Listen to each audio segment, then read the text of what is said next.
2000 ವರ್ಷಗಳ ಹಿಂದೆ ಭಾರತೀಯ ಉಪಖಂಡದ ಹೃದಯ ಭಾಗದಲ್ಲಿ ಶಕ್ತಿಶಾಲಿಯಾದ ಚಕ್ರವರ್ತಿ ಆಳುತ್ತಿದ್ದನು. ಅವನೇ ಅಶೋಕ ಮೌರ್ಯ, ಚಂದ್ರಗುಪ್ತ ಮೌರ್ಯನ ಮೊಮ್ಮಗ. ಅಶೋಕನ ತಂದೆ ಬಿಂದುಸಾರ, ತಾಯಿ ಸುಭದ್ರಾಂಗಿ. ಜನನ ಕ್ರಿಸ್ತ ಪೂರ್ವ 304. ಅಶೋಕನು ತೀಕ್ಷ್ಣ ಯುದ್ಧತಂತ್ರಜ್ಞನು, ನಿರ್ಭಯ ಯೋಧನಾಗಿದ್ದು ಸಿಂಹಾಸನಾರೋಹಣದ ವೇಳೆಗೆ ಬರುವಷ್ಟರಲ್ಲಿ ಮೌರ್ಯ ಸಾಮ್ರಾಜ್ಯವನ್ನು ಸಂಪೂರ್ಣವಾಗಿ ಭಾರತೀಯ ಉಪಖಂಡದಷ್ಟು ವ್ಯಾಪಿಸಿದನು. ಆದರೆ ಅಶೋಕನ ಬದುಕಿನ ತಿರುವು ಬರೆದದ್ದು ವಿಜಯದಿಂದಲ್ಲ, ಕರುಣೆಯಿಂದ ಹೊರಹೊಮ್ಮಿತು.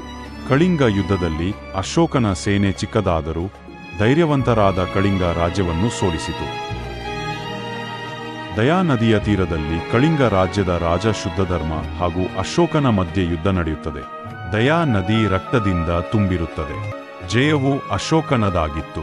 ಆದರೆ ಭೀಕರ ಬೆಲೆಯಲ್ಲಿ ಯುದ್ಧಭೂಮಿ ಲಕ್ಷಾಂತರ ಯೋಧರು ಮತ್ತು ನಾಗರಿಕರ ರಕ್ತದಿಂದ ತುಂಬಿತ್ತು.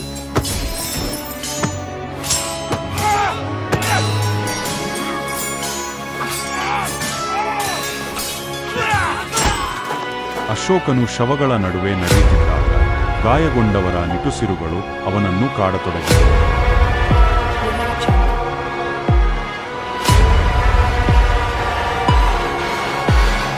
ಒಂದು ಕ್ಷಣದಲ್ಲಿ ಅವನೊಳಗೆ ಏನೋ ಬದಲಾವಣೆ ಕಾಣಿಸಿತು.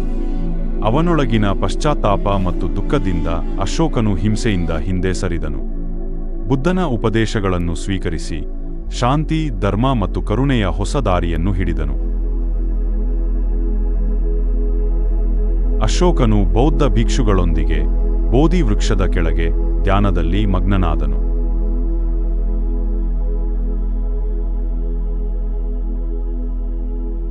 ಅಶೋಕನು ಆಸ್ಪತ್ರೆಗಳು, ವಿಶ್ರಾಂತಿ ಗೃಹಗಳು ಮತ್ತು ಶಾಲೆಗಳನ್ನು ಕಟ್ಟಲು ಆದೇಶಿಸಿದನು.